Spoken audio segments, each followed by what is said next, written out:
The wind in Red Willow, Wyoming, carried no promises.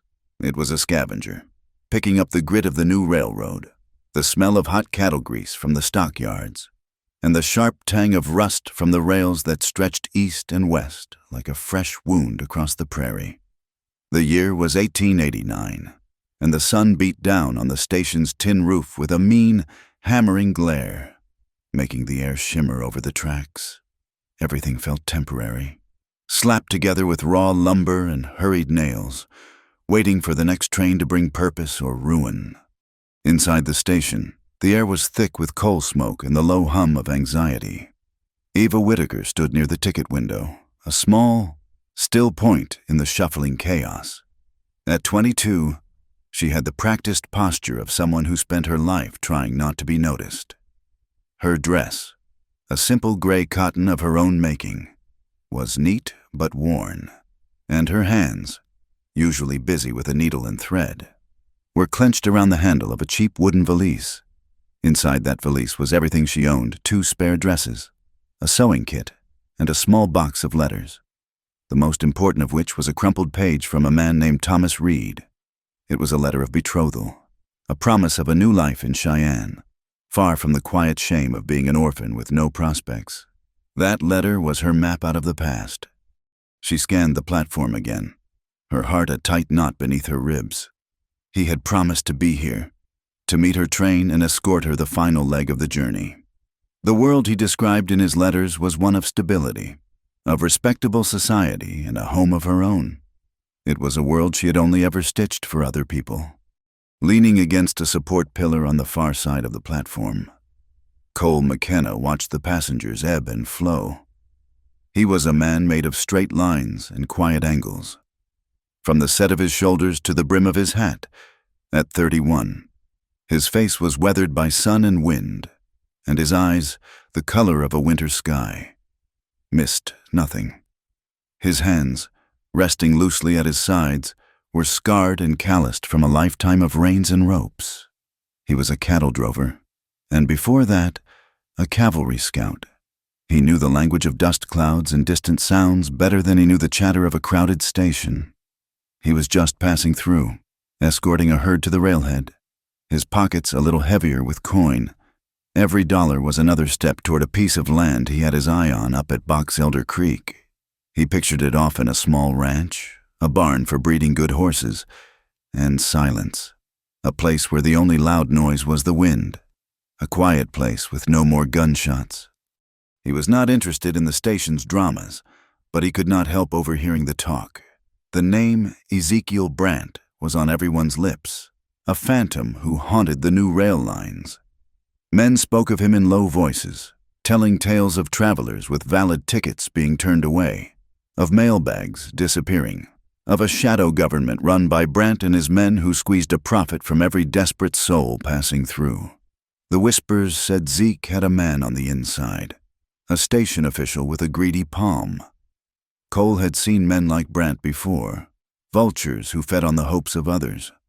The station's cafe advertised coffee bitter enough to wash away your sins, and the woman who ran it looked like she had tasted a lifetime of it.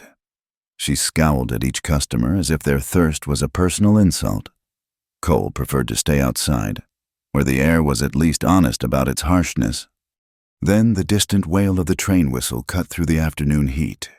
It was a lonely, menacing sound, a shriek that seemed to mock the poverty clinging to the edges of the town. A knot of men on the station porch paused their whittling to watch the approach of the iron beast. Women gathered their children closer. For Eva, the sound was the opening note of her future. Her hands tightened on her valise as the ground began to tremble. The locomotive hissed into the station, a monstrous thing of steam and churning steel, sighing to a halt with a great groan of brakes. Doors opened, and a river of people spilled onto the platform. Eva stood on her toes, her gaze darting through the crowd, searching for the face she knew only from a small, stiff photograph. She saw businessmen in bowler hats, families with too much luggage, and weary travelers whose faces were gray with dust. But she did not see Thomas Reed. The crowd thinned. The last passenger descended the steps. porters began to unload baggage, their calls echoing in the sudden quiet. Still, no Thomas. A cold dread, heavy and familiar, began to seep into Eva's bones. She clutched the letter in her pocket, its crisp edges now soft and frayed from countless readings. It was a tangible piece of his word. It had to be enough. Taking a deep breath, she approached the ticket window where a portly man with a slick, oiled comb-over and a sour expression was sorting through papers. This was Station Agent Harlan. "Excuse me, sir," Eva began, her voice smaller than she intended. "I was meant to be met here by Mr. Thomas Reed. He arranged for my continuing passage to Cheyenne." Harlan did not look up. He waved a dismissive hand. "Don't know the name. If he ain't here, he ain't here." "But he sent a letter," she insisted, pulling the document from her pocket. "He said he would leave a ticket for me, for Whitaker." Harlan finally lifted his eyes, and they were small and hard like pebbles. He glanced at the letter, then at the ticket she held out from her journey so far. He grunted, a sound of profound indifference. "There is no reservation for you. And this ticket," he said, tapping the paper in her hand with a thick finger, "is worthless. A forgery, by the looks of it." The word struck Eva with the force of a physical blow. "A forgery. But I bought it myself, at the station in Green River." "Then you were swindled in Green River," Harlan said. "Already turning away? Now step aside. Miss, you are holding up the line." Humiliation burned on Eva's cheeks. She could feel the eyes of the people behind her, could hear the snickers from the men lounging on the porch. A girl traveling alone is bound to get lost. One of them drawled, loud enough for everyone to hear. A few women standing nearby exchanged knowing glances and shook their heads, their face masks of pity and disapproval. In their eyes, she was already a fallen woman, another cautionary tale. Eva stood frozen, alone and exposed, the useless ticket trembling in her hand. The town had a house for girls who found themselves alone with no money, and the thought of it sent a wave of cold fear through her. As she stepped back from the window, stumbling in her confusion, her valise slipped from her numb fingers. It tumbled toward the ground, but before it hit the dusty planks, a strong, calloused hand shot out and caught it. Cole McKenna straightened up, holding the small wooden case. He looked from the valise to her face, his expression unreadable.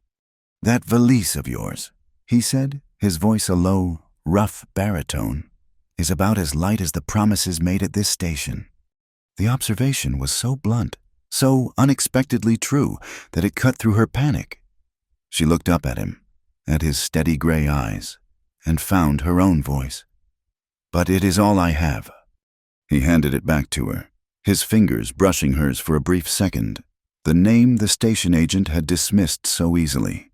Thomas Reed had snagged in Cole's memory. He knew that name. Reed was a speculator who had bought up land along the new spur line, leaving a crew of injured Chinese workers without pay or medical care when a section of track collapsed. He was not the sort of man whose promises were worth the paper they were written on. From the shadows of the freight office, Ezekiel Brandt watched the scene unfold. He was a man who blended into the background, his clothes plain, his face forgettable. But his eyes were sharp and predatory. He saw the girl, her pretty, frightened face, the cheap valise, the useless ticket. She was perfect, an easy mark. He made a small, almost imperceptible gesture to one of his men loafing near the entrance. The final boarding bell began to clang, a deafening, final sound. The conductor shouted. All aboard steam hissed from the engine. The train, her bridge to a new life, was about to leave without her. Harlan, the station agent, emerged from his office and tore her ticket in half with a theatrical flourish, letting the pieces flutter to the ground. Eva Whitaker was stranded, caught between the cold, unmoving iron of the tracks and the vast, unforgiving emptiness of the West. Cole looked down at the two scraps of paper at her feet, then back at her pale, determined face. He could feel the familiar pull of trouble, a current he had spent years learning to avoid. But as he looked at the young woman standing alone against the world, he knew, with a certainty that settled deep in his gut, that he had just become interested. He had just stopped passing through. The train gave a final, mournful groan and began to move, the great wheels grinding against the tracks. The moment of decision had passed. Ava stood on the platform, the two halves of her worthless ticket lying like fallen leaves at her feet. Around her, the station seemed to sigh, the tension of arrival and departure dissolving into the mundane shuffle of a town settling in for the evening. But for Eva, the world had simply stopped.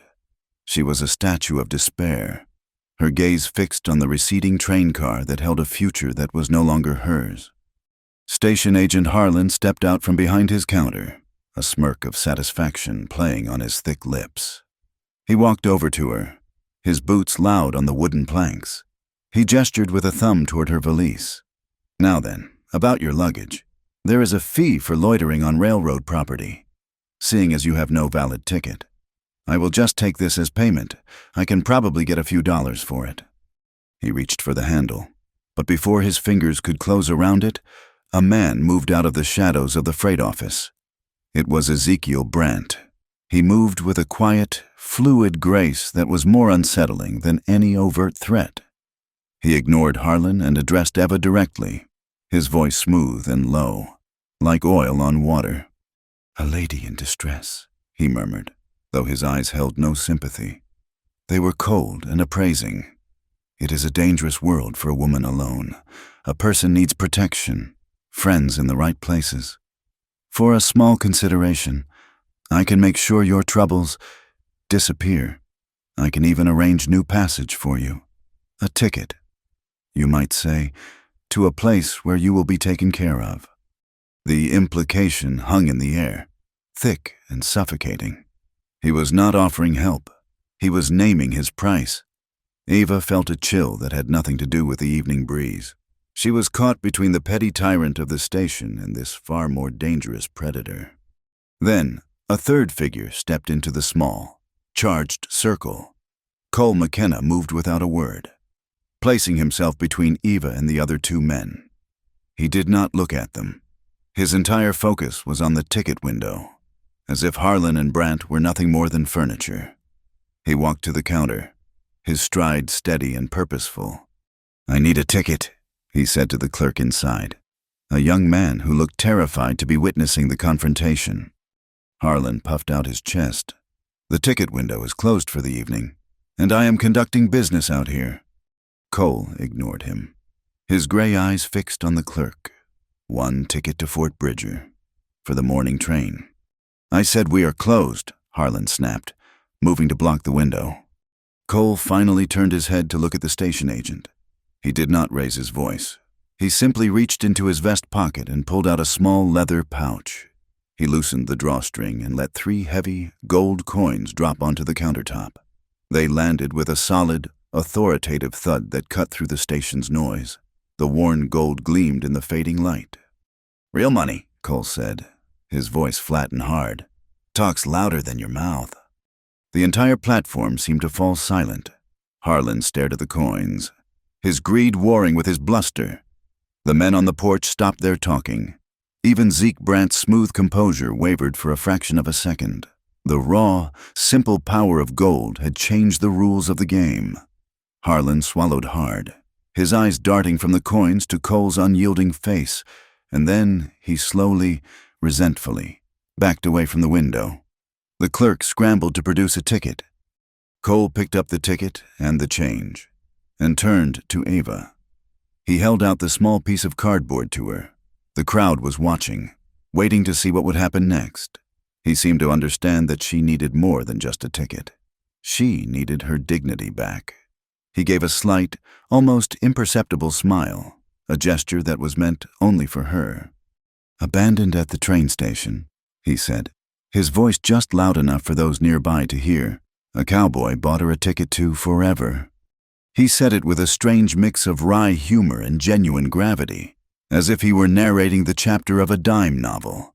The words were a shield, a story he was creating on the spot to cover her shame. He was turning her humiliation into a tale of rescue, giving her a role to play other than that of a victim.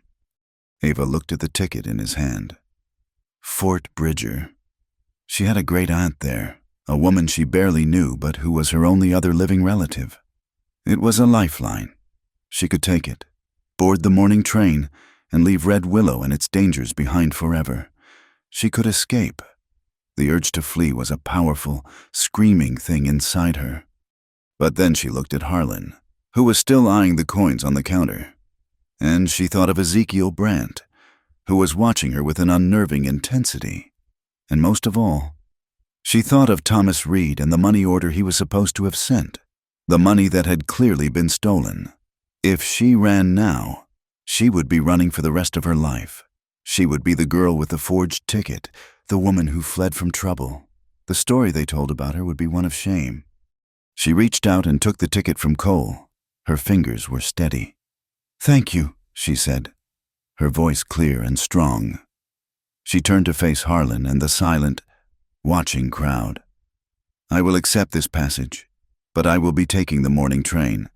It seems I have some business to attend to in Red Willow first. A matter of a missing bank draft." A murmur went through the onlookers. This was not the reaction they had expected. Cole himself looked at her with a newfound respect in his eyes. He had offered her an escape, and she had chosen to stand her ground. The spell was broken. The crowd began to disperse. Their evening's entertainment over.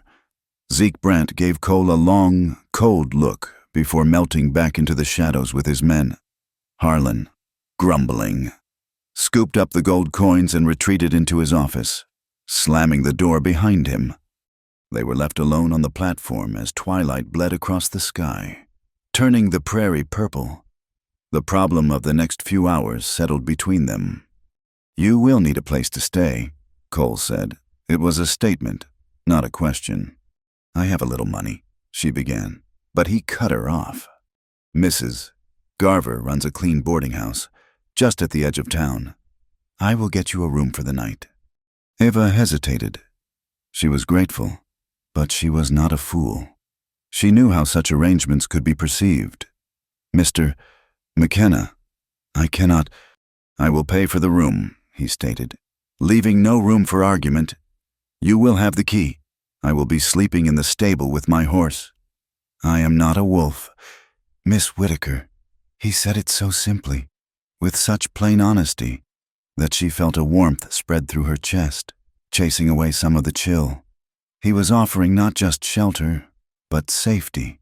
He was respecting a line she had not even had to draw. As they walked through the dusty streets of Red Willow, the oil lamps were being lit in the windows of the saloon and the general store. The town was rough, a raw collection of wood and hope. "A ticket to forever," Ava said quietly, testing the words. "Does that mean it is a ticket to someplace very far away?" Cole considered this for a moment. He was a man who thought before he spoke, a rare quality, sometimes.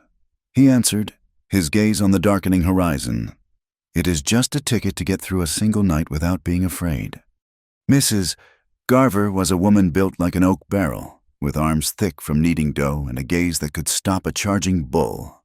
She looked from Cole to Eva, taking in Ava's neat but travel-worn dress and Cole's dusty, imposing figure. "McKenna," she said, her voice a gravelly rumble.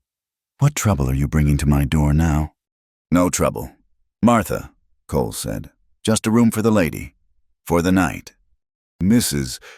Garver's sharp eyes assessed Ava, and her expression softened almost imperceptibly. She saw the exhaustion and the fear beneath the young woman's composure. She nodded once. "I have a room at the back. It is small, but it is clean, and the lock is sturdy." She handed Ava a heavy iron key.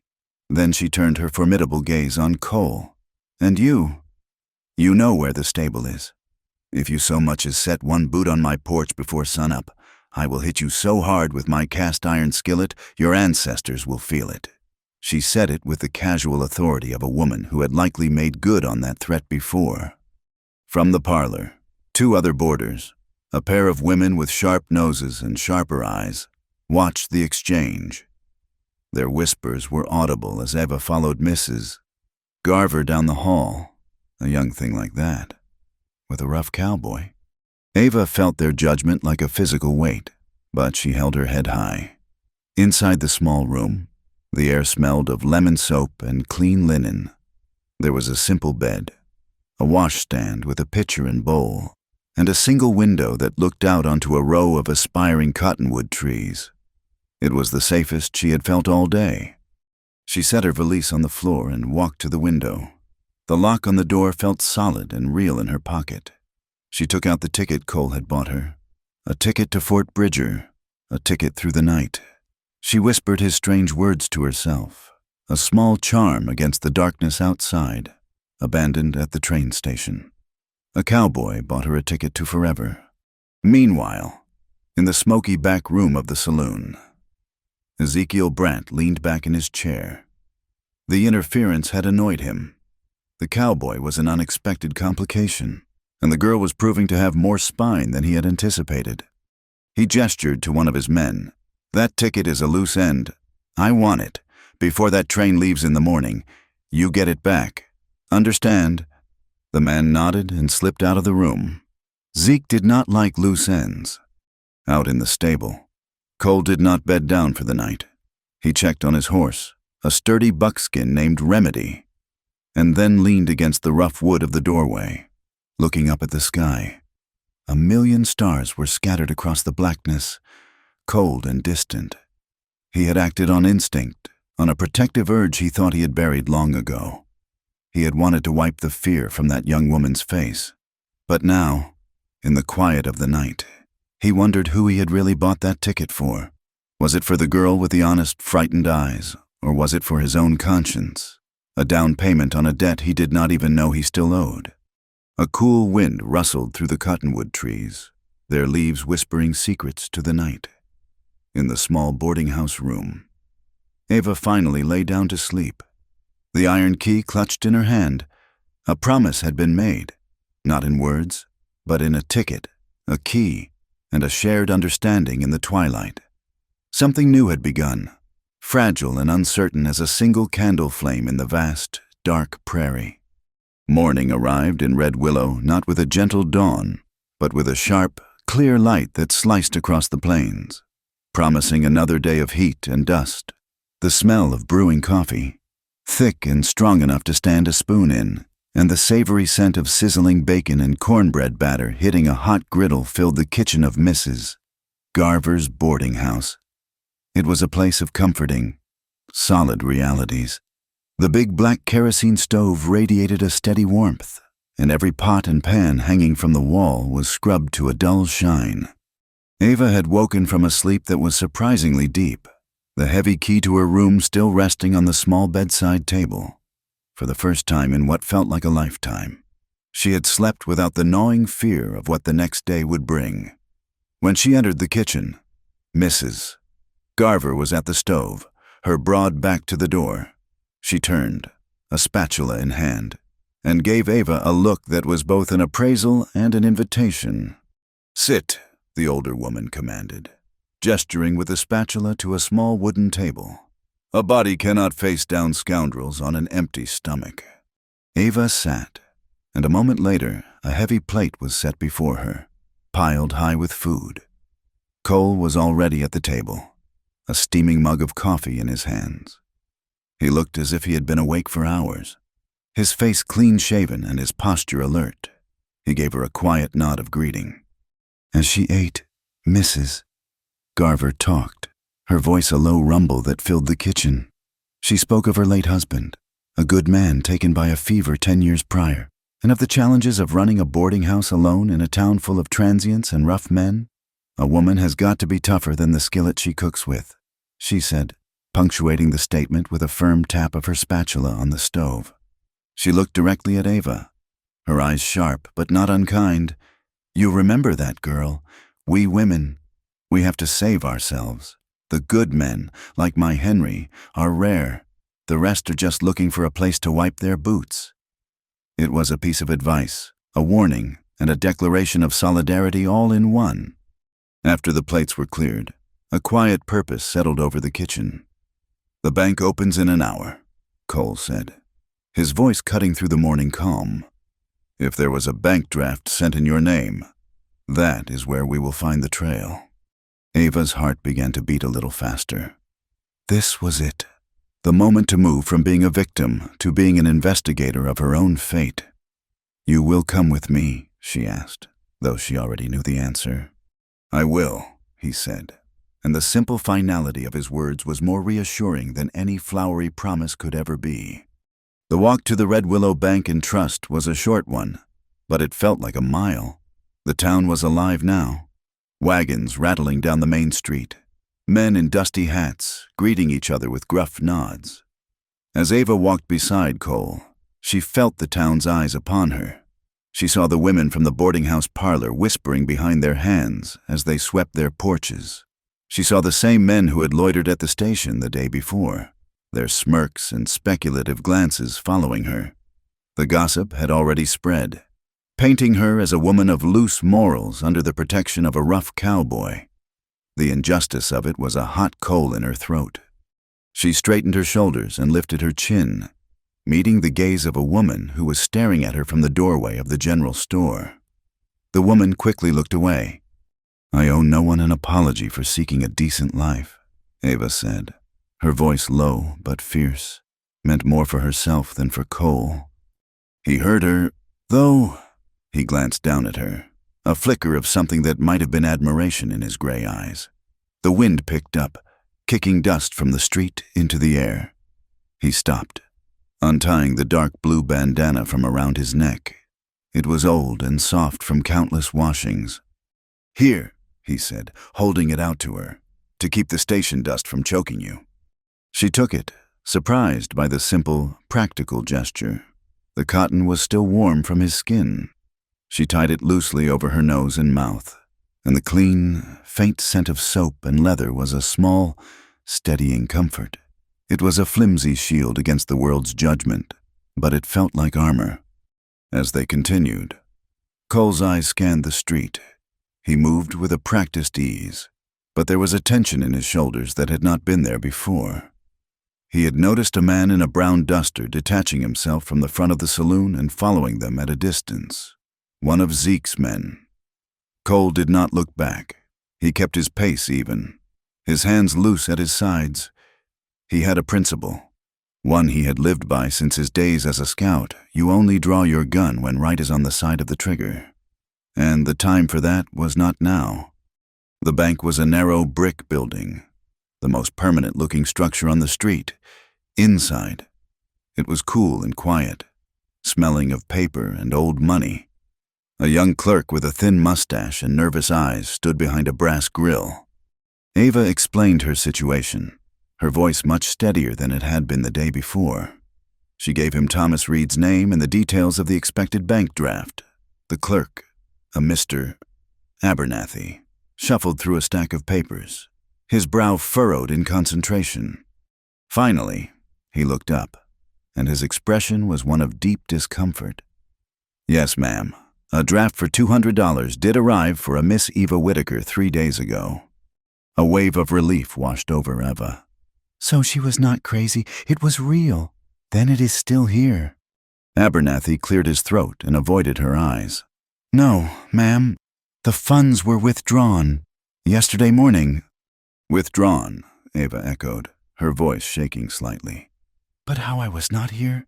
I am the only one who could—" "It was withdrawn by a proxy," the clerk mumbled, his gaze fixed on a spot on the wall behind her. "He had a power of attorney, signed by you." "That is impossible," Ava said, her voice rising. "I never signed any such thing." "He had the paper." "Ma'am," Abernathy insisted, sweating now. It looked official. It had the stamp of the railroad station on it. Cole stepped forward, his presence seeming to fill the small space. "We would like to see this power of attorney," and the ledger showing the withdrawal. The clerk looked from Cole's hard face to Ava's determined one and seemed to shrink inside his starched collar. With trembling hands, he retrieved a large, leather-bound book and a single sheet of paper. He laid them on the counter. The power of attorney was a crude forgery, the signature a clumsy imitation of her name, but at the bottom, pressed into the paper in smudged purple ink, was the official seal of the Red Willow train station. The ledger entry was clear $200, paid out to a man who had signed his name as J. Smith. The pieces clicked into place with sickening clarity. Harlan, the station agent, was in on it. He and Zeke Brandt had a neat little system for fleecing travelers. "I am going to the sheriff," Ava declared, her hands clenched into fists at her sides. The fear was gone, replaced by a cold, sharp anger. "Hold on," Cole said, his voice low and calm as they stepped back out into the bright sunlight. The man in the duster was still there, across the street, pretending to be interested in a horse trough. "You cannot just walk into the sheriff's office and make accusations. A forged signature and a convenient stamp. Harlan will say you are a scorned woman making up stories. They will laugh you out of town." "So we do nothing," she demanded, the injustice of it all threatening to overwhelm her. "I did not say that," he replied. He guided her away from the main street, toward the relative quiet of the livery stable. "I said we need proof. Something solid that connects Harlan and Brandt to that money." He stopped and looked at her, and for the first time, she saw a flicker of old pain in his eyes. "I had a younger brother. Name was Samuel. He was just a boy. Really, got caught up in a dispute over a freight contract at a supply depot down in the territory. The man running the depot was a cheat, just like Harlan. Samuel tried to stand up to him. He was shot in the back. The law called it a fair fight. I learned something that day. You do not go up against men who abuse their power until you have an ironclad case.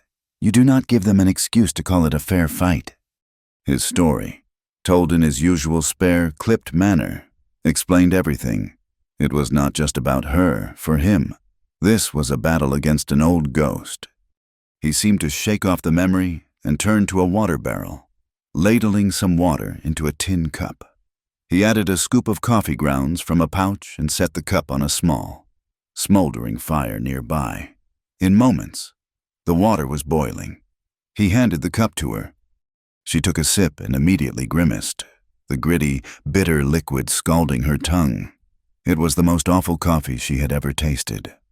She looked at him over the rim of the cup, a small smile touching her lips for the first time that day. "Are you trying to heal me or get revenge on my behalf?" A corresponding glint of humor appeared in his eyes. "Both," he said. "Depends on the day." They stood in silence for a few minutes. The bitter coffee a strange sort of communion. Eva's mind was racing, going over the facts, the forged document, the station seal. "The paperwork," she said suddenly, thinking aloud. "If they forge documents like that, they must have a place where they do it. A place where they keep the stamps and the ink." Cole nodded slowly, his gaze turning toward the west, in the direction of the railroad tracks. "When you want to hide something in a railroad town, you hide it in plain sight. There is a freight warehouse on the west end of the station. It is where unclaimed baggage and shipping manifests are stored. A lot of paper comes and goes through there. If a man wanted to run a crooked operation involving forged documents, that is where he would do it, under the cover of all that legitimate business." The clue hung in the air between them, a clear and dangerous path forward. She looked at him, her heart pounding not with fear, but with a new and unfamiliar resolve. She was no longer a trembling girl with a worthless ticket. She was a woman with a purpose, and she was not alone. The bandana he had given her was still tied around her neck, a small knot of blue against her gray dress, a silent promise of an alliance forged in dust and betrayal. Sheriff Abel Crow was not a man who wasted words or time. He was tall and spare, with a face that looked like it had been carved from sun-dried timber, and his eyes, a pale, washed-out blue, had a way of looking straight through a man's excuses. When Cole and Ava entered his small, orderly office, he was sharpening a pencil with a small penknife. the shavings falling in neat curls onto a piece of scrap paper.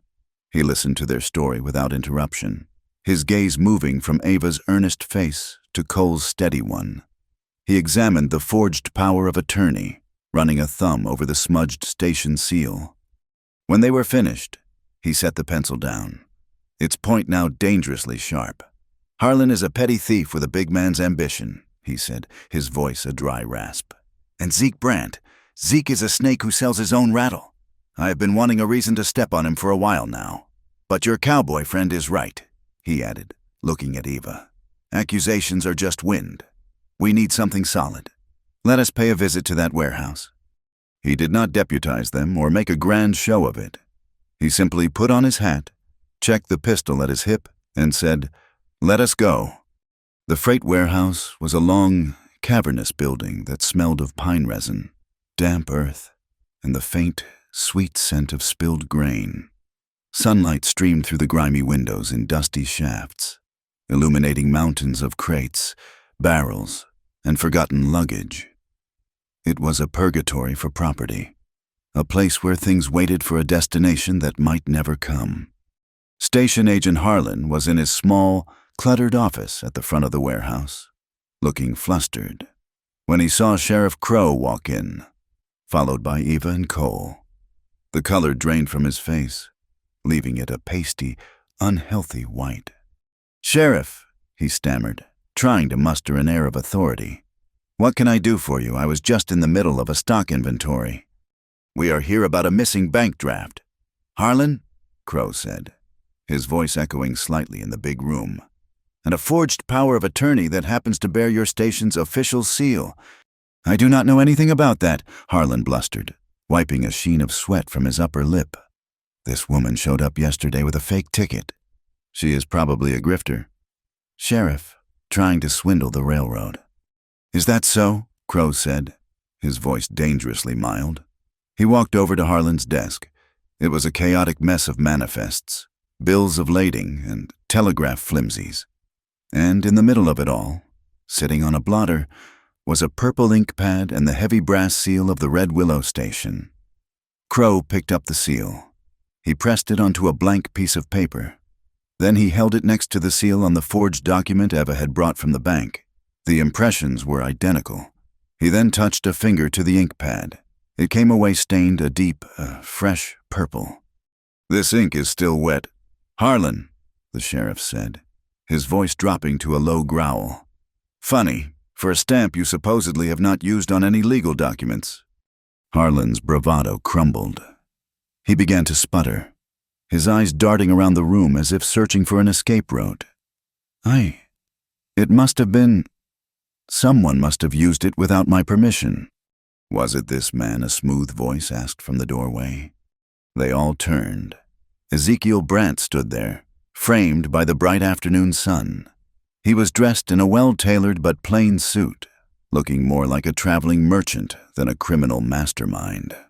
He smiled, a thin, controlled expression that did not reach his cold eyes.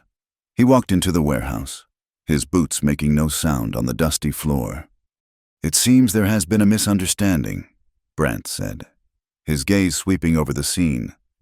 "Mr. Harlan here is an employee of my modest transport enterprise. We handle freight forwarding for clients who require discretion." He nodded toward Eva. "It appears this young lady is one such client who has had a change of heart, a simple business dispute. Sheriff, nothing that requires your valuable time." He turned his full attention to Eva, and his voice became a confidential murmur. "Miss Whitaker, you have found yourself in a bit of a tangle. Red Willow can be an unforgiving place, but I am a reasonable man. I am prepared to offer you a solution, an end to all this unpleasantness. I will sell you a ticket, a special ticket that guarantees your safe and immediate departure, with no further questions asked. Think of it as insurance against future complications." He named a price that was 3 times the amount of the stolen bank draft. Eva looked at him, at his calm, predatory face. She saw the trap he was laying. He was offering to sell her silence, to make her a complicit partner in her own fleecing. A day ago, she might have been tempted. A day ago, she might have done anything to escape, but not today. She lifted her chin, the blue bandana at her neck a small flag of defiance. "I would rather walk to Fort Bridger on my hands and knees," she said, her voice ringing with a clarity that surprised even herself, "than sell myself to fear. I am not for sale. Mr. Brandt." Brandt's smile tightened at the edges. His mask of civility had slipped, revealing the cold anger beneath. He turned his gaze on Cole, dismissing Ava as if she were a stubborn child. "Cowboy," he said, his voice laced with contempt, "you should stick to your cattle. This is a matter for businessmen. It does not concern you." Cole had been standing quietly by a stack of crates, observing.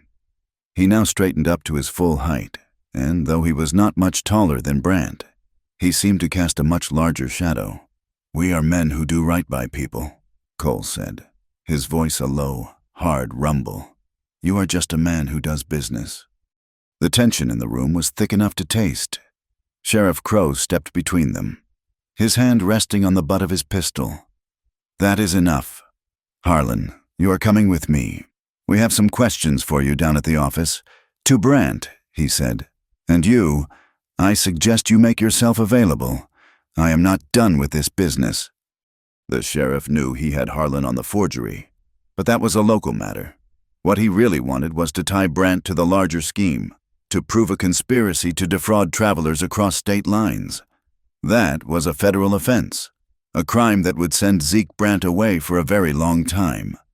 "What I need," he said quietly to Cole and Eva as his deputy led the protesting Harlan away, "is proof of a connection, something that shows money or goods moving between Thomas Reed and Cheyenne and our Mr.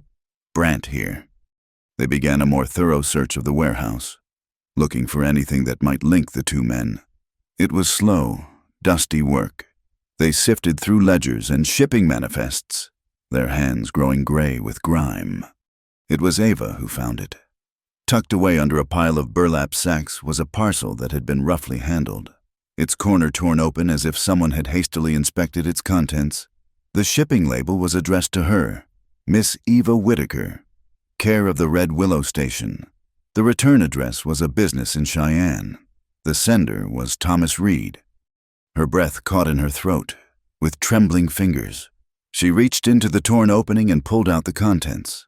A cascade of delicate, white material spilled into her hands. It was a wedding veil, exquisitely made, with tiny seed pearls sewn along its lace edge. Tucked inside its folds was a receipt for its purchase, dated just 1 week ago.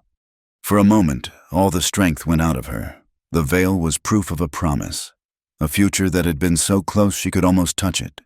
To see it here, discarded in the dirt and grime of this warehouse, was to see her dream lying broken at her feet. She sank down onto a nearby crate, the white lace a stark contrast to her dusty gray dress. The final, undeniable proof of his betrayal was a pain sharper than any she had yet felt. But then, as she stared at the delicate fabric, the pain began to change, crystallizing into a cold, hard clarity. This was not just a story of a broken heart. This was a story of a calculated deception. Thomas had not simply failed to show up. He had sent her belongings here, to the very center of Zeke Brandt's operation. He had been a part of it all along. She looked up, her eyes dry. There were no tears. There was only a profound and weary understanding. "It seems," she said, her voice quiet but steady, "that I was abandoned long before I ever got to the train station." Cole had watched the scene without moving, giving her the space to face the discovery on her own terms. Now he walked over to her. He did not touch her, did not offer false words of comfort. He simply knelt down in front of her and untied the blue bandana from his own neck. He handed it to her, his calloused fingers brushing against hers.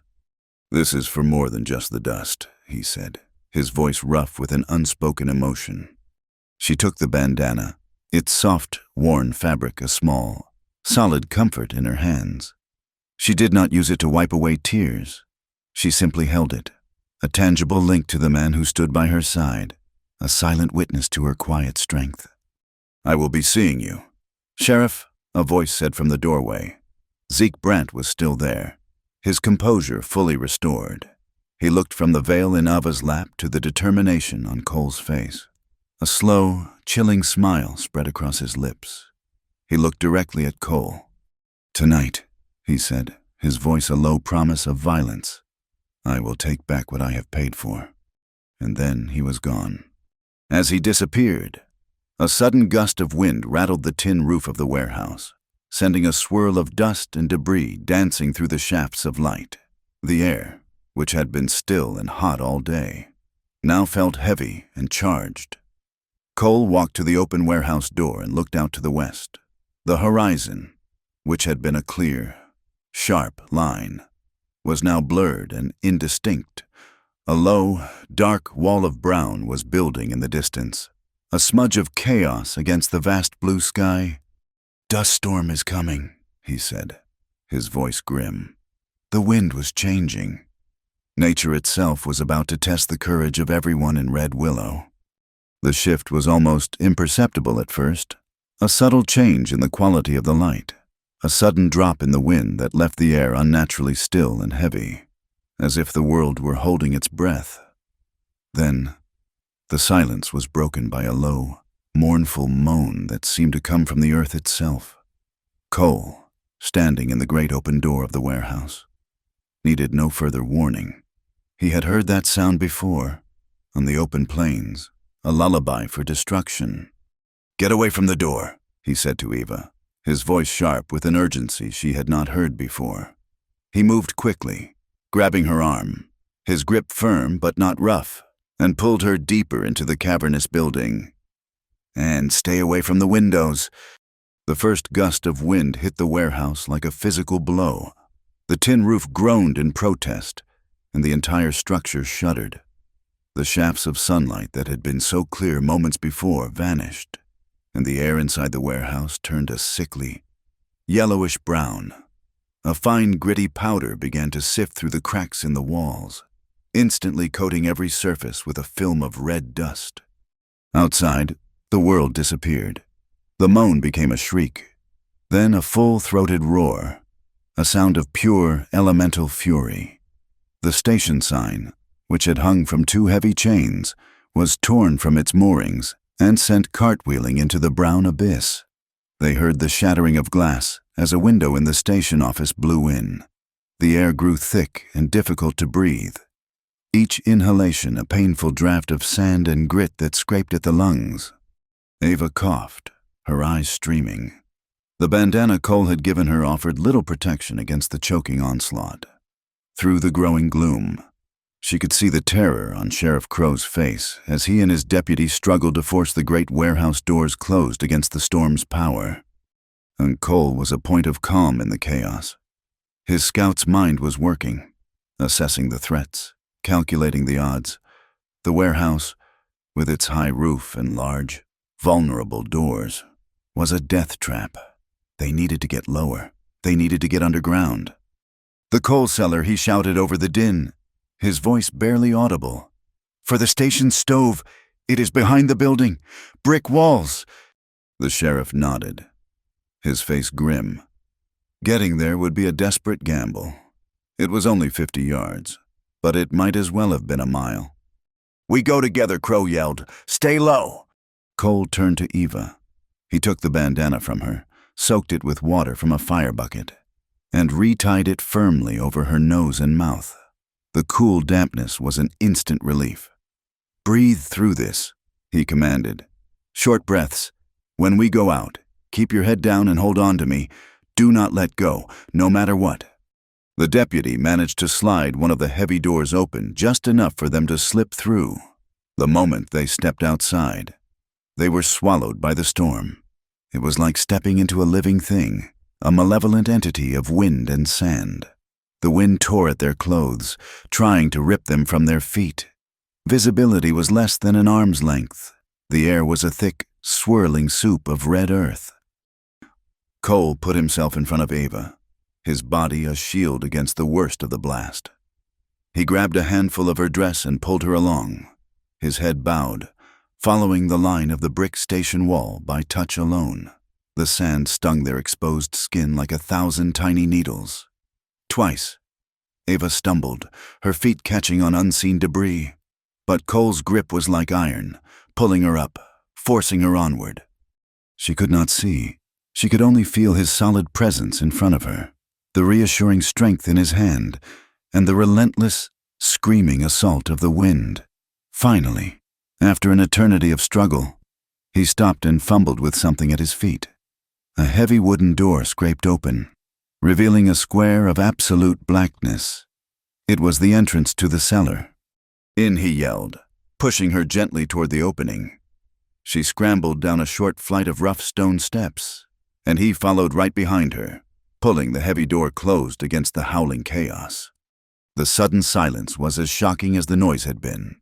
The roar of the storm was now a muffled, subterranean thunder, the sound of a giant beast pacing and growling just above their heads.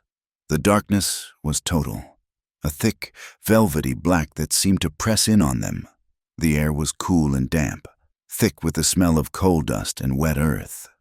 Ava stood trembling, her lungs aching, her mind reeling from the sensory assault. She could hear Cole breathing nearby, a ragged, calming rhythm in the oppressive dark. She reached a hand out and her fingers brushed against the rough wool of his shirt. She did not pull away. "Are you all right?" his voice came, low and close. "Yes," she whispered, though her whole body was shaking. He moved slightly, and she felt his hand guide her to sit on the packed earth floor, her back against a cool stone wall. "Just stay still. We will wait it out here." They sat in silence for a long time. The only sounds the storm's distant rage and their own breathing. The darkness was so complete it felt solid, and Ava had the disorienting sensation of floating in a void. She had lost all sense of direction, all sense of place. There was only the darkness, the muffled thunder, and the man breathing beside her. Suddenly, there was a tremendous crash from above, followed by the screech of tortured metal. A fine shower of dust and grit rained down on them from the ceiling. Ava flinched, instinctively ducking her head. In the blackness, Cole's hand came up and covered her head, his broad palm a firm, protective shield over her hair. It was a simple, automatic gesture, an act of pure, unthinking instinct. He was protecting her from a danger he could not even see. His hand was calloused and rough, but his touch was gentle. She could feel the steady strength in it, and she found herself leaning into its shelter. They stayed that way, his hand covering her head, their shoulders almost touching, listening as the storm tried to tear the world apart above them. Their breathing began to fall into the same rhythm, a shared, quiet pulse of life in the heart of the earth. The intimacy of the moment was unlike anything she had ever known. It was not born of romance or desire, but of shared peril and absolute trust. In the sightless dark, stripped of all pretense, they were just two people keeping each other from being completely alone. To break the spell of her own fear, she spoke, her voice a near whisper. "If I could not see anything," she said, her words barely disturbing the thick silence, "I think I would remember the sound of your voice, so I would not get lost." She felt more than saw him turn his head toward her. There was a long pause. And then he answered, his voice a low rumble. "Then I will talk a little more. Just for tonight." And he did. He told her about growing up on a small ranch in Colorado, about learning to read the sky and the ground. He spoke of his time as a cavalry scout, of long, quiet days tracking men who did not want to be found. And then, his voice grew quieter still. "I had a younger brother once," he said, and the simple words were heavy with a grief that time had not erased. "Samuel. We got caught in a blizzard up in the high country. Hunting, we were separated. I found him 2 days later. He had frozen to death, not a mile from a line cabin he just could not see. He died alone." Cole fell silent, but the story hung in the darkness between them, raw and painful. "I have hated leaving people to face things alone ever since," he finished, his voice rough. Ava now understood the fierce, protective instinct that had driven him from the moment he saw her stranded on the station platform. It was not just pity. It was a penance. She thought of her own life, of the countless times she had felt utterly alone. She knew what it was to feel like you could disappear without anyone in the world noticing. She wanted to give him some small piece of reassurance in return for the story he had just given her. "I will not disappear on you, Mr. McKenna," she whispered. She thought of her needles and thread, the tools of her trade, the things she used to bind pieces together to make them whole. "If I ever leave, I promise, I will leave a thread, so you will know I was there." He did not reply, but she felt the slight shifting of his weight, and she knew he had understood.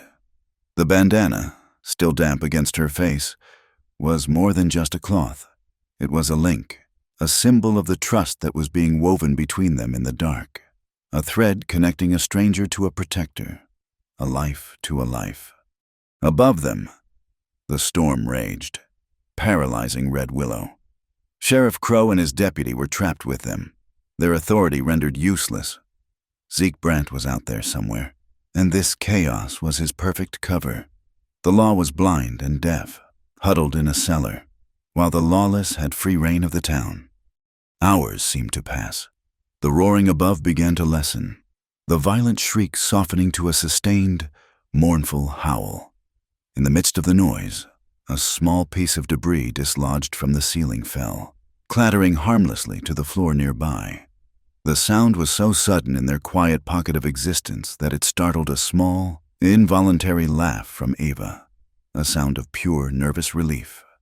It was a tiny sound, almost lost in the wind's cry, but Cole heard it, and in that moment, listening to her soft laugh in the heart of the storm, he felt a profound sense of relief that startled him with its intensity. The realization settled over him, quiet and certain. Her survival had become important to him. Her presence in the darkness beside him was a comfort he had not known he was missing. Slowly, almost imperceptibly, the howl of the wind began to fade. The thunderous assault on the world above quieted, replaced by an eerie, whistling silence. The storm was passing. After a long while, Cole shifted. "I think it is over," he said. He moved to the cellar door and, with a great effort, pushed it open. A cascade of red sand slid down the steps. The world they emerged into was alien and new. Every surface, every roof, every street was covered in a thick blanket of red dust. The sky was a strange, bruised purple, and the air was still and cold. The fury was gone, but the devastation remained. The storm had passed, but the night, and the danger it held, had just begun. Zeke Brandt had made a promise in the warehouse, and Cole knew that in the unsettling quiet that followed the storm, the snake would come to collect. The world after the storm was a place of profound and unsettling stillness. A blanket of damp, red sand covered everything, muffling sound and painting the battered town in shades of rust and twilight. The air, washed clean of dust, was sharp and cold. As they made their way back from the station, Sheriff Crow and his deputy peeling off to check on the town jail, a strange sense of reprieve settled over Eva. The fury of nature had passed, and for a moment, it felt as if the fury of men might have passed with it. They walked toward the faint, welcoming lights of Mrs. Garver's boarding house. Cole was a quiet, solid presence beside her in the gloom. The shared ordeal in the cellar had forged a bond between them that had no name, a silent understanding that they had weathered something dangerous together. "You should get some rest," Cole said as they reached the path leading to the boarding house porch. "The morning train will still be leaving on schedule. I expect they will want to clear the tracks." Ava nodded, though the thought of leaving now felt complicated. Foreign. Red Willow was no longer just a place of misfortune. It was a place where she had found a strength she did not know she possessed. She turned to thank him, but the words caught in her throat. The attack came from the shadows, swift and brutally efficient. Two men, emerging from the deep darkness beside the porch steps, grabbed her. One clamped a rough, foul-smelling hand over her mouth. stifling her cry before it could begin. The other pinned her arms behind her back. It was not a struggle. It was an abduction, cold and practiced. They dragged her away from the lighted windows of the house, her heels making a desperate, scuffing sound on the wooden walkway for just a second before they lifted her off her feet. Cole had turned toward the stable when the sound reached him. It was not a scream. It was the small, sharp noise of a leather shoe heel scraping hard against a board, a sound of resistance, of a struggle that had no voice. His head snapped up, his instincts, honed over years of tracking and survival, screaming a warning. He saw the fleeting movement in the shadows, 3 figures melting into the darkness at the edge of the property. He did not shout. He did not hesitate. He spun around and ran for the stable, his movements economical and swift. In moments, he had Remedy saddled, the cinch pulled tight with a single, powerful motion. He swung up onto the buckskin's back and urged him into a gallop, the horse's hooves thudding softly on the sand-covered street. He knew where they were going.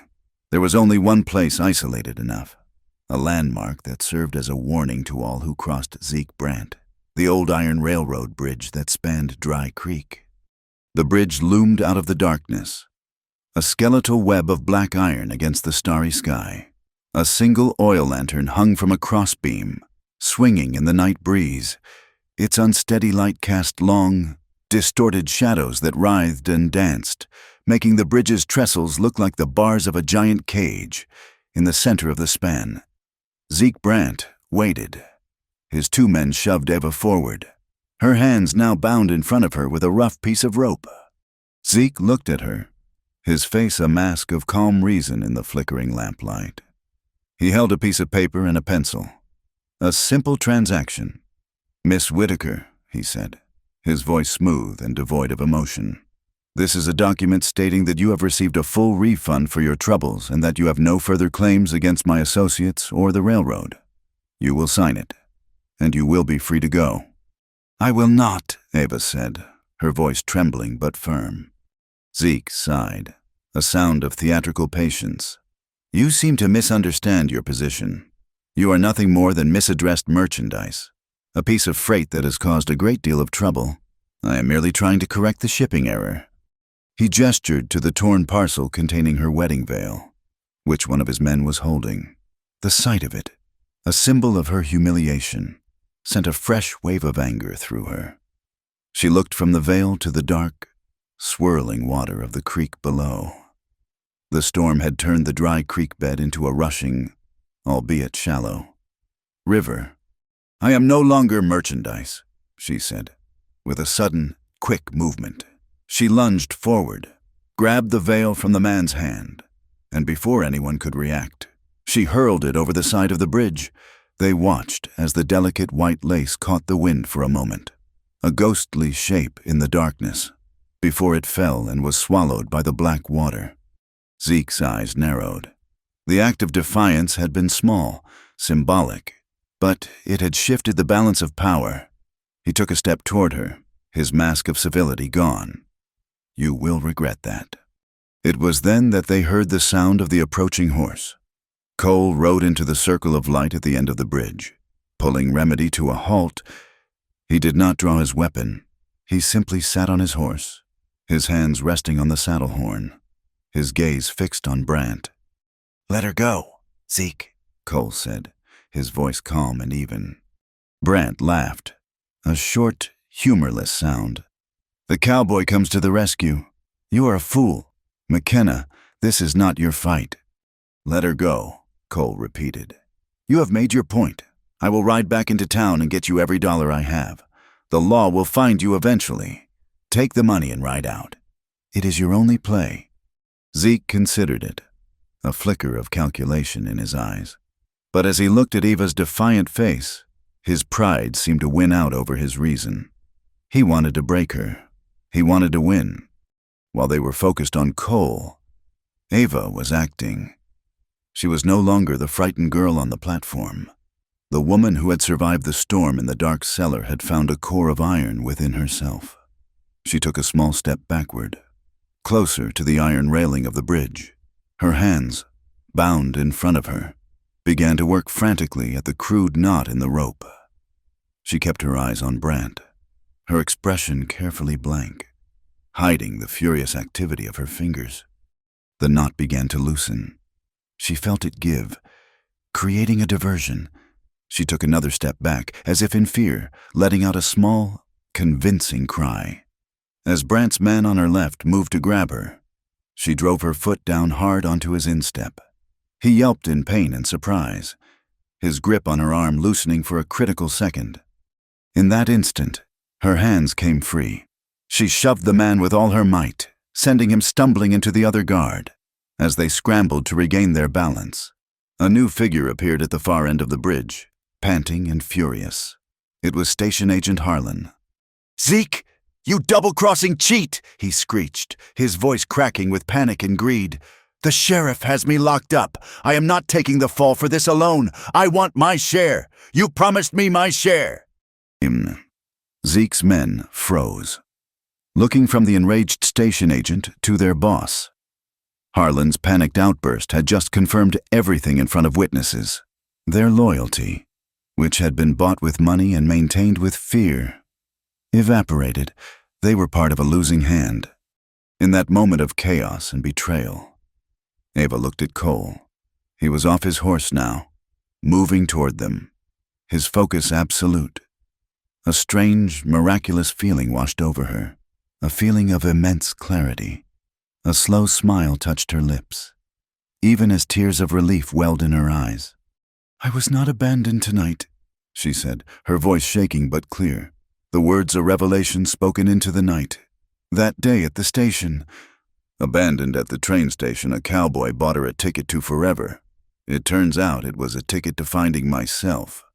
The spell was broken by Harlan. In a fit of pure desperation, he pulled a small derringer from his pocket and pointed it wildly. "I am not going to prison," he shrieked. Before he could pull the trigger, Cole moved. He was not a brawler, but a tactician. He did not go for the gun. He lunged forward and slammed his shoulder into Harlan's midsection, driving the man backward. Harlan fell with a heavy thud, the pistol flying from his grasp and skittering across the iron grating of the bridge. Zeke Brant saw his advantage disappear. With a curse, he turned, vaulted over the side of the bridge, and dropped into the darkness. They heard a splash from the creek below, and then silence. He was gone. His two henchmen, seeing their leader flee, threw their hands in the air just as Sheriff Crow and his deputy, alerted by Cole before he rode out, came running onto the bridge, their own guns drawn. It was over. The sudden silence was broken only by the sound of the rushing water below and Harlan's pathetic sobs as the deputy pulled his hands behind his back and snapped handcuffs onto his wrists. Ava's legs suddenly felt weak.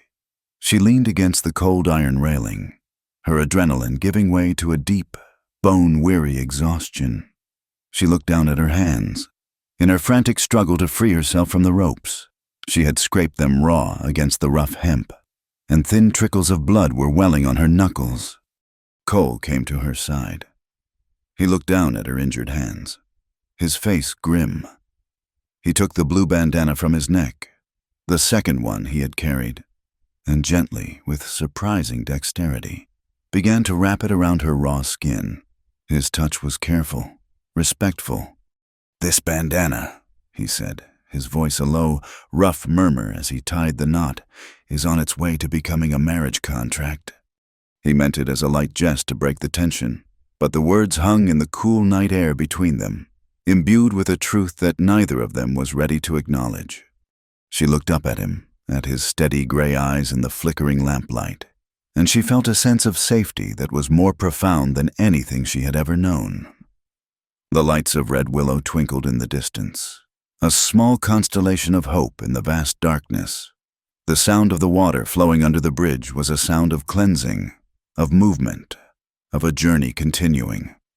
As they walked off the bridge and back toward the town, for the first time, Ava Whitaker did not walk behind the man who had saved her. She walked beside him.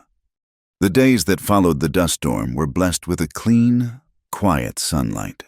The ordeal on the bridge had ripped the veil of rumor and speculation from Eva, and the town of Red Willow, in its rough and simple way, began to see her not as a problem, but as a person. The air itself seemed easier to breathe. Mornings at the boarding house took on a new, comfortable rhythm. Mrs. Garver would preside over the kitchen, her earlier suspicions of Eva replaced by a fierce, maternal protectiveness. She would serve up plates of fried eggs and thick slabs of cornbread, her presence a silent declaration that this girl was under her roof, and therefore under her protection. One morning, after breakfast, Cole led Eva not toward the town, but toward the open, red dirt paddock behind the livery stable. His horse, Remedy, stood waiting, patient and steady. "I figure a person living in Wyoming ought to know how to sit a horse," he said, his tone casual, as if he were merely commenting on the weather. Eva looked at the animal, which seemed impossibly tall, and her heart gave a nervous flutter. "I have only ever ridden in a buggy." "It is not so different," he said, though his eyes held a glint of amusement. "The horse does most of the work." He taught her with a quiet, methodical patience. He showed her how to approach the horse, how to speak to it in a low, calm voice, how to hold the reins without pulling too tight. When he lifted her into the saddle, his hands were strong and sure at her waist. A brief, impersonal contact that still sent a jolt of awareness through her. He led the horse around the paddock in slow circles, his hand resting on the bridle, his voice a steady murmur of instruction and encouragement. "And then," she laughed. It was not a loud sound, just a small, surprised bubble of delight as the horse responded to a gentle pull on the reins, the feeling of the powerful animal moving beneath her, of the sun on her face and the vast, open sky above, was a kind of freedom she had never imagined. Cole looked up at the sound, and a slow, genuine smile softened the hard lines of his face. Her small, quiet laugh seemed more at home in the vast landscape than the train's lonely whistle had ever been. The town's attitude had shifted, carried on the currents of gossip that now flowed in her favor. The story of the confrontation at the bridge, embellished with every telling, had turned her into a local heroine. Ike Mallory, the big burly blacksmith who had previously only grunted in her direction, now gave her a respectful nod and a good day. Miss, when she passed his smithy, the schoolteacher, a kind, intelligent woman named Sarah Hart, who was also the sheriff's younger sister, stopped her on the street to offer her a book of poetry. The women who had whispered about her in the boarding house parlor now offered her hesitant smiles. She was no longer the lone woman who had arrived under a cloud of suspicion. She was the woman who had faced down Zeke Brandt and won. One afternoon, Cole found her on the porch of the boarding house, mending one of her dresses. He stopped in front of her and held something out in his hand. It was a large, old-fashioned iron key. "What is this for?" she asked, looking up at him. "The stable," he said. "I have some things to see to out of town for a day or two. There is a spare saddle in there that needs mending. I thought, if you had the time, you might look at it, but that is not the reason I am giving you this." He paused, and she saw him searching for the right words, a task that seemed to come less easily to him than riding or roping. "That door," he said, his gaze steady and direct, "is open for you, and it is open because of you." She took the key, its weight heavy and real in her palm. It was a key to a stable, a place of leather and hay. But she knew it was more than that. It was a key of trust, an invitation into his world, a world he had kept closed to everyone. When he returned, he brought with him a bolt of blue cotton cloth. He laid it on the table in front of her with a certain awkwardness. "My last clean shirt met with an accident involving a stubborn calf and a barbed wire fence," he explained. "I was wondering if you might—" "I would be glad to," she said, her seamstress's heart warming at the sight of the good, sturdy fabric. The making of the shirt became a quiet ritual over the next few evenings. In the soft lamplight of the boarding house parlor, she would work, her needle flashing, the snip of her scissors the only sound in the room, to get the measurements right. She had to stand close to him, stretching the tape measure across his broad shoulders and down the length of his arms. The proximity was a new and delicate territory for both of them. She could feel the warmth radiating from him, could smell the faint, clean scent of soap and prairie wind that clung to him. As she knelt to measure the inseam of his trousers for the shirt's length, he stood unnaturally still, his hands clenched into fists at his sides. She glanced up and saw that a muscle was ticking in his jaw. When she stood up to measure his sleeve, she asked him to hold his arm out as her fingers brushed against his wrist. She felt a slight, almost imperceptible tremor run through his hand. He quickly pulled it back, clearing his throat and looking away, as if embarrassed by the involuntary reaction. It was a small, telling moment, a crack in his formidable composure that revealed a vulnerability she found deeply touching. She said nothing, but a quiet understanding passed between them. They were navigating this new closeness with a careful, mutual respect, like two people learning a slow and complicated dance. One evening, as she worked, she looked up at his serious, watchful face. A playful impulse, born of her newfound confidence, made her smile. "You know," she said, her needle pausing in midair, "if you smiled more often, I bet the cows in this territory would give sweeter milk." He looked at her, his expression unchanging for a moment. She thought perhaps she'd gone too far, that her small jest had not landed. Then, the corner of his mouth twitched. "The quality of the milk," he said, his voice a low, serious rumble, "has no scientific correlation with the frequency of my smiles, but I will take it under advisement."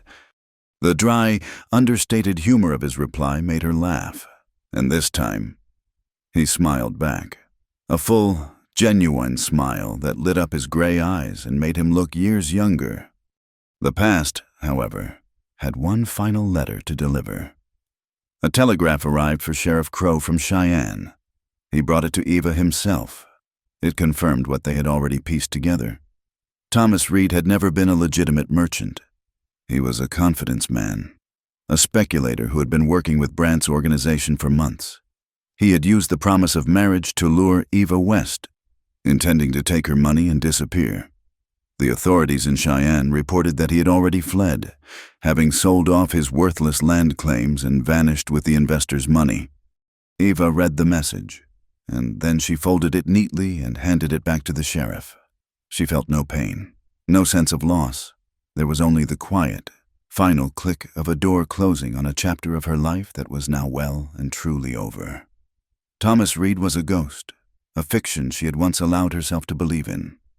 That evening, she and Cole sat on the porch steps, watching the last colors of the sunset fade from the sky. The air was cool and filled with the scent of pine from the distant hills.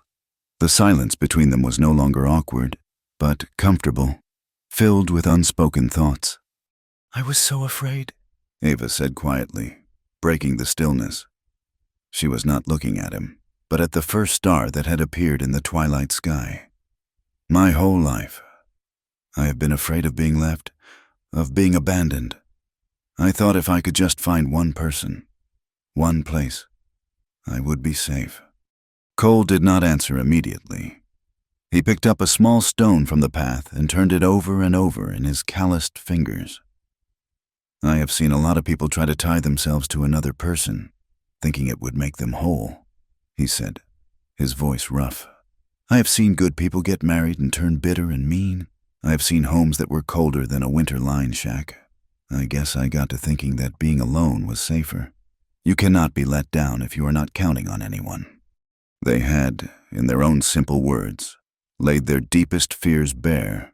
Her fear of abandonment, his fear of entrapment. They were the two opposite poles of a lonely world. And yet, here they were, sitting together on a porch in a dusty Wyoming town. He finally looked at her, his gray eyes serious in the gathering dark. "You are not the same woman who stepped off that train, Eva. And you are not the same man who was just passing through," she replied softly. He tossed the stone into the darkness. He took a deep breath, like a man about to dive into deep water. "That ticket I bought," he said, his voice low and hesitant. the one to forever. When I feel like I have earned the right to have a stake in a ticket like that, I was wondering if you might consider—" He did not finish. He did not have to. Ava turned to him, and in the faint starlight, he could see the smile on her face. It was not the smile of a girl being rescued. It was the smile of a woman who knew her own worth. "I will consider it," she said, "when we are ready to buy the ticket together." A new understanding settled between them. A quiet, profound agreement. 60 days, Cole said, the words coming out in a rush, as if he had been holding them back for a long time. "I have a bit of money saved. You are the best seamstress in this town. In 60 days, we could have enough for a real stake, enough to start building something at Box Elder Creek, a place to see if home is the same place for both of us." It was not a promise of a happy ending. It was better than that. It was a plan, a practical, hopeful, and slightly terrifying plan. It was an agreement to build a future, not just to fall into one. It was a pact, sealed in the quiet of a Wyoming evening, to see if two lonely people could learn to buy a ticket together. The concept of formal justice in a town like Red Willow was as new and fragile as the unseasoned lumber of the town hall itself. Yet, 2 days after the shootout on the bridge, that is where the community gathered. Sheriff Abel Crow had convened a preliminary hearing, an event that felt both monumental and slightly absurd in a building that still smelled of fresh sawdust. The room was packed, the benches filled with a cross-section of the town grim-faced ranchers, curious merchants, wary women, and a handful of dusty cowboys who had come in from the range to see the spectacle. Station Agent Harlan, stripped of his authority and his starched collar, sat beside his lawyer looking like a sack of grain that had been left out in the rain. He was a small man made smaller by his crimes. Eva and Cole sat on the front bench, a quiet island of resolve in a sea of nervous energy. Sheriff Crow stood before the makeshift judge's bench, which was really just a large trestle table. He did not bother with legal jargon. He spoke in the plain, direct language of the prairie. He laid out the charges against Harlan for forgery and complicity in fraud. He formally issued a warrant for the arrest of Ezekiel Brandt, naming him as the architect of a criminal enterprise that had preyed upon the railroad and its passengers. When he finished, a man stood up from the back of the room. It was Mr. Abernathy, a prominent merchant who owned the largest mercantile in town. He was a man who measured the health of the community by the clink of coins in his cash box. "Sheriff," he began, his voice filled with a self-important concern, "while no one condones outright thievery, we must be practical. Zeke Brandt, for all his faults, brings freight to this town. He moves goods. He brings money. To declare war on him is to declare war on our own prosperity." A murmur of agreement rippled through a certain section of the crowd. It was the voice of pragmatism, of men who were willing to overlook a certain amount of corruption as long as their own interests were served. Sheriff Crow turned his pale, steady gaze on the merchant. "He brings freight, Abernathy." "That is true," the sheriff said, his voice cutting through the murmurs. "He also brings fear. He brings the kind of law that is decided by the man with the heaviest fist, not the one with the soundest argument. You can have commerce, or you can have a community. Brandt's way of doing things will eventually destroy both." The room fell silent. The sheriff had drawn a line in the dust, forcing everyone to choose a side. He then began to lay out the evidence. He presented the forged power of attorney, its clumsy signature a stark insult to Ava's name. He produced the station ledger, showing the withdrawal. He held up the receipt for the wedding veil, its elegant script a silent testament to a calculated and cruel deception. Finally, he asked Eva to speak. She stood, and a hush fell over the room. She was not the same woman who had arrived in Red Willow just days before. Her voice, though quiet, was steady and clear. She did not speak with anger or self-pity. She simply told the truth, recounting the events with a simple, unadorned honesty that was more powerful than any legal oration. She was the living proof of Brandt's poison. When she finished and sat down, no one in the room doubted her word. The town, as a whole, had learned the bitter difference between commerce and extortion. The hearing concluded. Harlan was to be transported to the territorial jail to await trial. The warrant for Zeke Brandt was now the law of the land. It felt like a victory. The victory, however, was short-lived. The transport wagon for Harlan was a simple buckboard, with a cage of iron bars bolted to its bed. As it rattled down the sun-drenched Main Street in the heat of midday, the town was just beginning to stir from its lunchtime lull. 2 children were playing marbles on the steps of the assay office. Ike Mallory was hammering a horseshoe in his smithy, the rhythmic clang a familiar heartbeat for the town. Eva and Cole were just leaving the general store, a small sack of flour in Cole's hand. The first rifle shot cracked the peaceful air like a whip. It came from the roof of the saloon. The driver of the buckboard slumped forward, and the horses panicked, reared in their harnesses. From the alley beside the mercantile, 2 more of Brandt's men appeared, their pistols drawn. Chaos erupted. People screamed and ran for cover. The 2 children on the steps froze, their game forgotten, their face masks of pure terror. Cole reacted without thinking. He dropped the sack of flour, which burst in a white cloud on the boardwalk, and threw himself in front of the children, his body a shield. He pushed them down behind the thick wooden railing of the steps, his voice a low, urgent command. "Stay down, do not move." He glanced across the street and saw Eva, her face pale, pressing herself into the doorway of the blacksmith's shop. His eyes met hers for a fraction of a second, a silent communication of fear and resolve. Then he turned his attention back to the fight. He did not draw his pistol and charge into the street like a hero in a dime novel. His mind, trained in the brutal logic of survival, was already working, assessing, planning.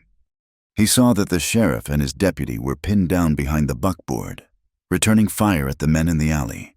The real threat was the sniper on the roof. A frontal assault was suicide.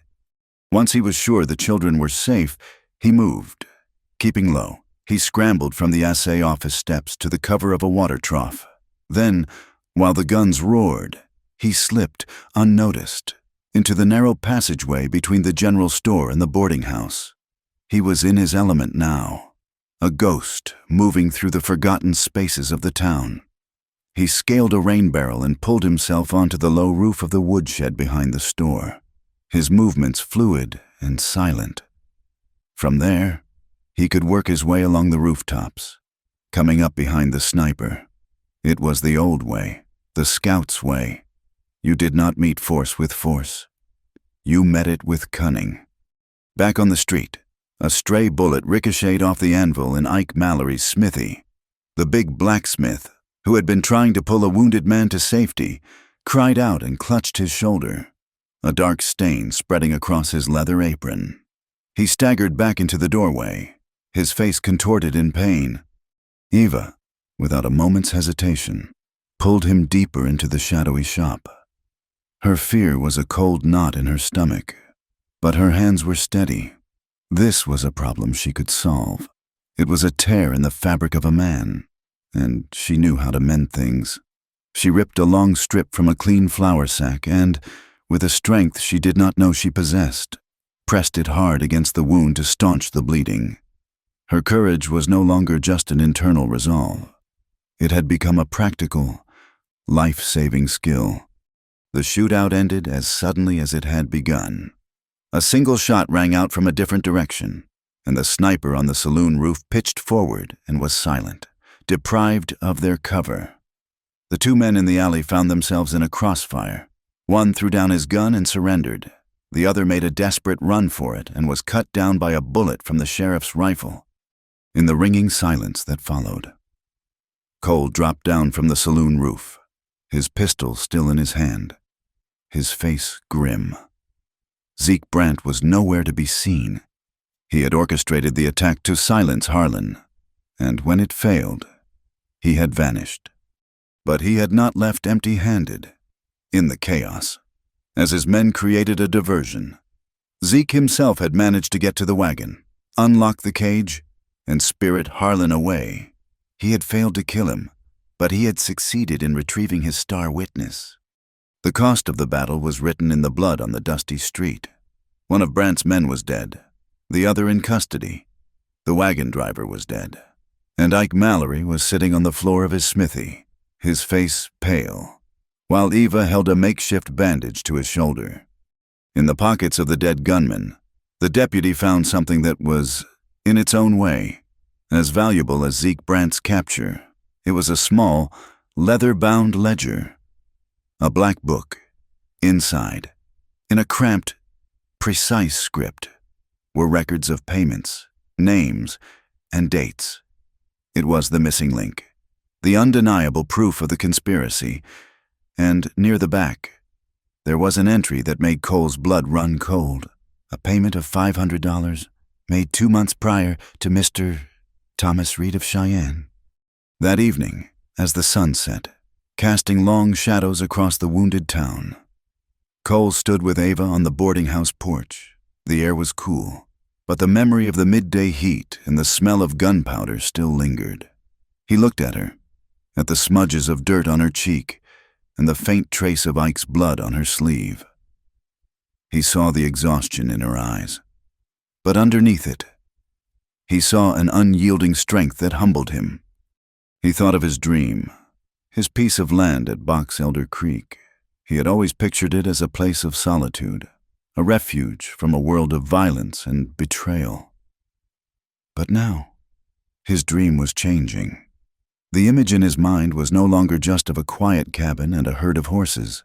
It now included the image of this woman, her quiet courage a steady flame in the dark. He realized with a sudden startling clarity that his desire for peace was no longer just for himself. He wanted it for her. He did not want her to live a life where the sound of gunfire was a part of the day's rhythm. "Zeke is still out there," he said, his voice low. "He is more dangerous now, because he is wounded. It might be safer for you to take that morning train after all."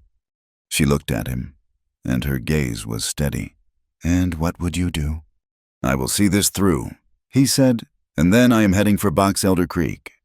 "Then so am I," she said, her voice quiet but absolute. "We made a plan. Mr. McKenna, 60 days. You do not build a home by running from the shadows.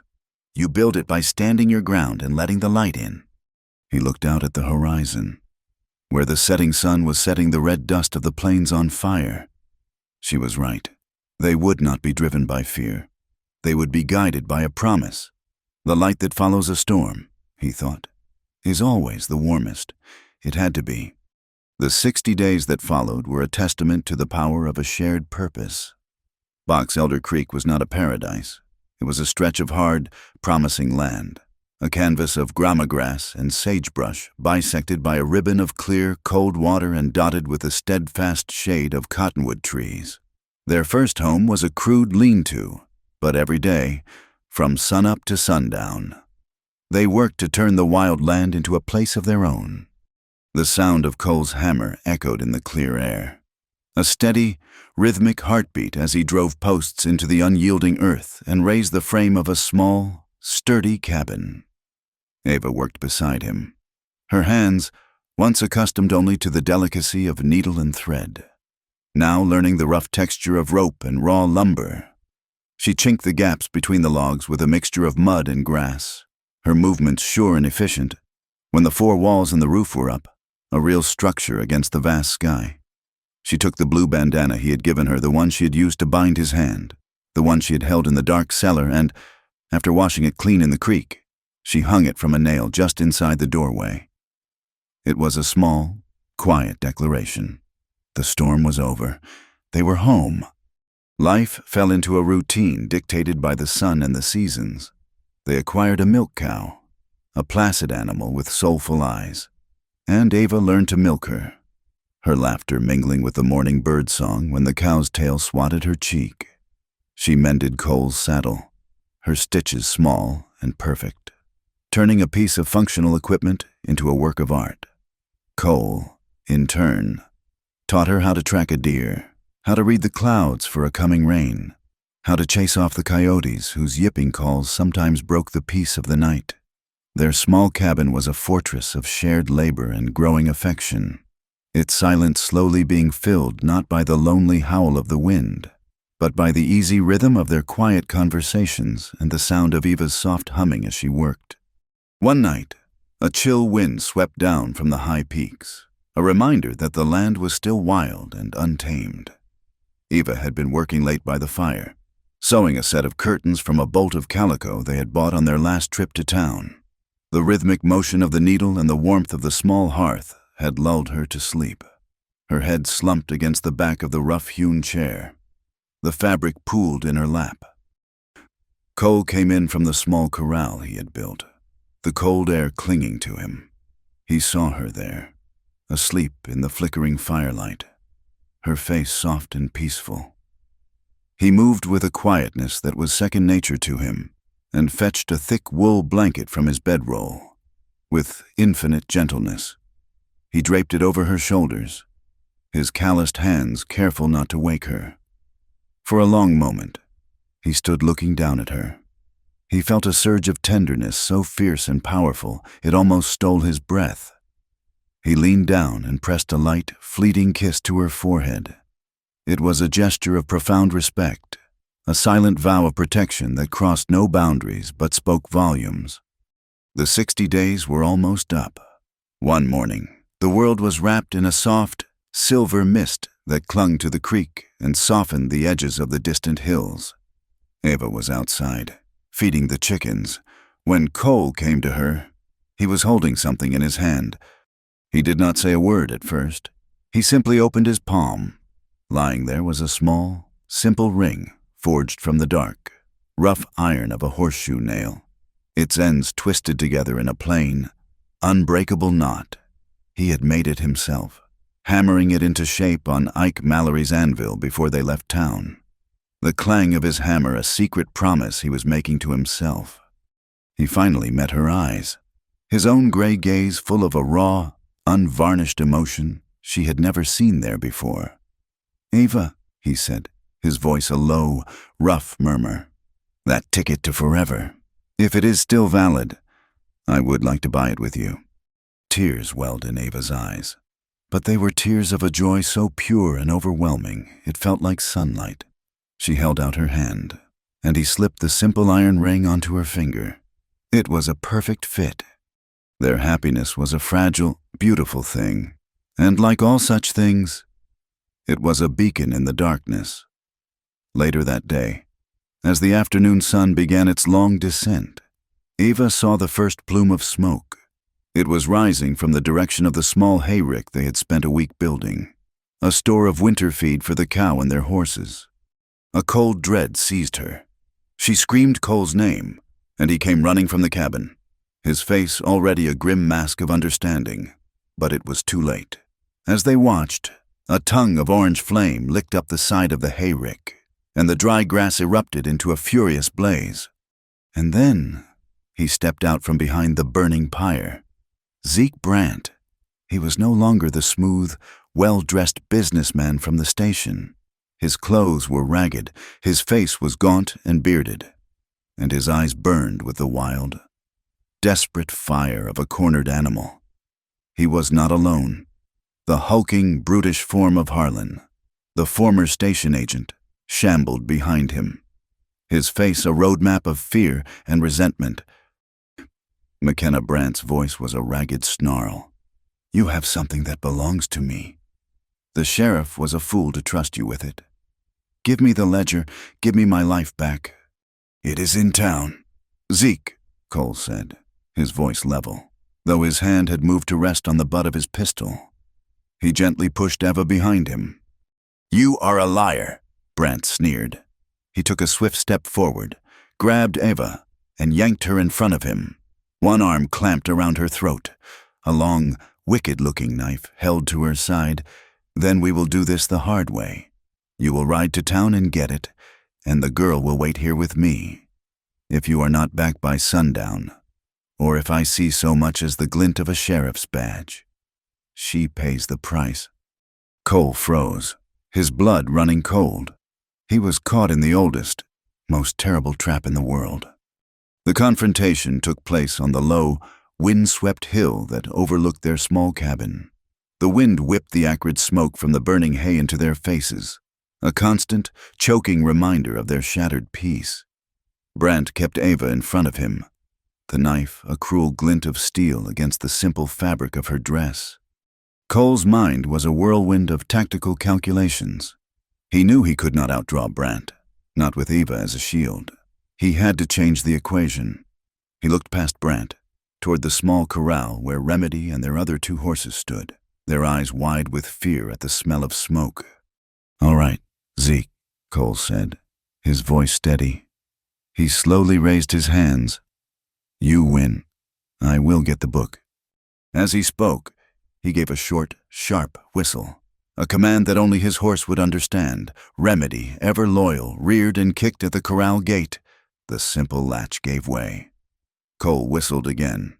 A different note, a signal of alarm. All 3 horses, their instincts screaming at them to flee the fire, burst from the corral and galloped straight toward the hill. A thunderous, chaotic stampede of panicked flesh. Brant, startled, turned for a split second, distracted by the sudden onslaught. It was the only opening Cole needed.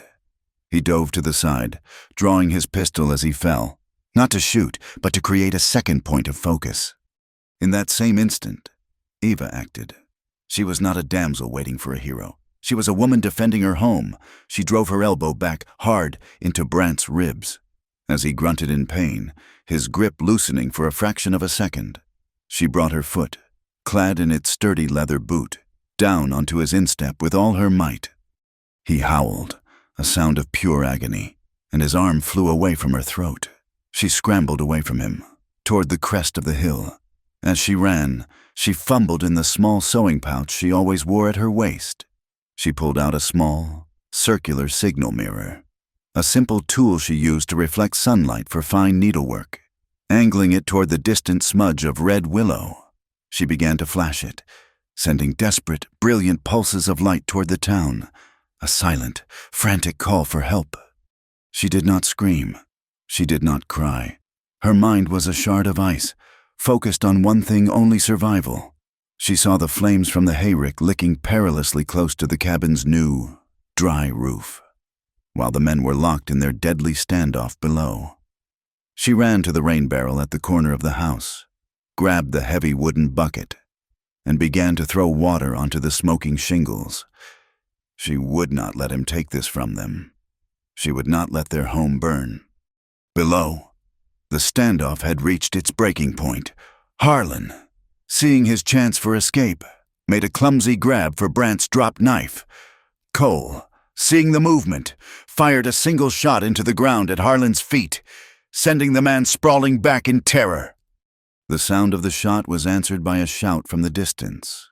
A posse, led by Sheriff Crow. A group of armed men from the town were riding hard toward the creek, alerted by Eva's desperate, flashing signal. Zeke Brant saw them coming. He saw his last chance for freedom disappearing in a cloud of dust. With a final, desperate snarl of rage, he lunged, not at Cole, but at the fallen Harlan, the man whose greed and cowardice had brought him to this point. But before he could reach him, Cole was there. He did not shoot. He slammed the barrel of his pistol into the side of Brant's head. A single, decisive blow that sent the man crashing to the ground, unconscious. Cole stood over him, breathing heavily, the desire for vengeance a hot, bitter taste in his mouth. He could end it. He could end the man who had brought so much pain and fear into their lives. But as he looked up and saw Eva standing beside their small, smoking cabin, her face smudged with soot, but her eyes shining with fierce, unbreakable courage, he knew he could not. He lowered his gun. He would choose the law, not hatred. He would choose her. When the sheriff and his men galloped up, it was to the strange, quiet tableau of a captured villain, a weeping coward, and a man and a woman standing together, guarding their home. The adrenaline faded, and a violent, uncontrollable trembling took hold of Eva. The terror she had held at bay now washed over her in a great, shuddering wave. Cole went to her, and for the first time, He did not hesitate. He wrapped his arms around her, pulling her tight against his chest, holding her as if he would never let her go. She buried her face in his shirt, her body shaking with reaction and relief. He held her, his hand stroking her hair, his own heart pounding against his ribs. "It is over," he whispered into her hair. "It is all over." He held her at arm's length and looked at the small cabin, its roof singed but its walls still standing. He looked at her, and his voice was thick with an emotion that went deeper than relief. "This house," he said, his voice a ragged whisper. "It is not silent anymore. It has the sound of our hearts." As if in answer, a strange sound broke the stillness, a soft, pattering noise on the dry ground. A single drop of rain landed on Ava's cheek, mingling with her tears. Then another and another. A light, gentle shower began to fall from a sky that had been clear moments before, hissing on the hot embers of the hayrick, dousing the last of the flames, washing the soot from the roof of their cabin. It was as if the land itself was breathing a sigh of relief, offering a quiet blessing of survival, and promising a new, clean start. The law, when it finally came to Red Willow, did not arrive with the pomp of a territorial capital, but with the practical dust of a traveling judge. The trial of Ezekiel Brandt and Harlan was held not in a grand courthouse, but in the same town hall where the hearing had taken place, its raw lumber now seasoned by the sun and the weight of community expectations. The proceedings were swift and decisive. Harlan, weeping and broken, confessed to everything, his testimony painting a vivid picture of Brandt's network of fear and greed. The Black Ledger, with its damning entry linking Thomas Reed to the conspiracy, sealed Zeke's fate. He stood to hear his sentence, no longer the smooth operator from the station, but a caged wolf, his eyes burning with an impotent fury. The judge, a man with a face like a weathered map, sentenced him to 20 years of hard labor in the territorial prison. The sentence was a stone dropped into the quiet pool of the community, its ripples spreading out, a message that the rule of law had finally reached the end of the tracks. The railroad, the great iron artery of the West, would be a little cleaner, a little safer. The town's conflict, which had been born of whispers and settled in gunfire, was now officially concluded by the quiet authority of a signature on a piece of paper. The wedding was held a week later, on a clear, crisp autumn afternoon at Box Elder Creek. There was no church, no formal invitations, only the vast cathedral of the Wyoming sky and the quiet witness of the cottonwood trees. The feast was laid out on a long table made of rough-sawn planks Cole had planed himself, set up in the clearing beside the cabin. The table was decorated not with fine linen, but with bunches of wild asters and goldenrod Eva had gathered from the creek bank, their vibrant colors a celebration of the season's end. The wedding cake was a stack of misses, Garver's famous cornbread, drizzled with wild honey. Mrs. Garver herself, her formidable face softened by a rare, beaming smile, walked Eva from the cabin. Eva wore a simple dress of deep blue cotton, the one she had been making when Cole had asked her to marry him. On her finger, the simple, dark iron of the horseshoe nail ring was a testament to a love forged not in a jeweler's shop, but in the fire of shared hardship. As they approached the small gathering, Sarah Hart, the schoolteacher, began to play a gentle, hopeful melody on a small folk harp she had brought from town. Cole stood waiting, his new shirt, the one Eva had made for him, a perfect fit across his broad shoulders. He looked uncomfortable but profoundly happy, a man more at home in a saddle than in the spotlight of a ceremony. Sheriff Crow stood beside him as his witness. Ike Mallory was there, his arm in a sling but his voice booming with good cheer. The small community that had once judged Eva now surrounded her with a genuine, hard-won affection. There was no preacher. They stood before each other and spoke their own vows, their words simple and direct, carrying more weight than any memorized verse. When it was Cole's turn, he took her hands, his rough palms enveloping hers. He looked directly into her eyes, his own gray gaze clear and steady. "Ava," he began, his voice a low, rough murmur. "I am not a man of many words, but I have learned that the quietest places can be the most dangerous if a person is alone in them.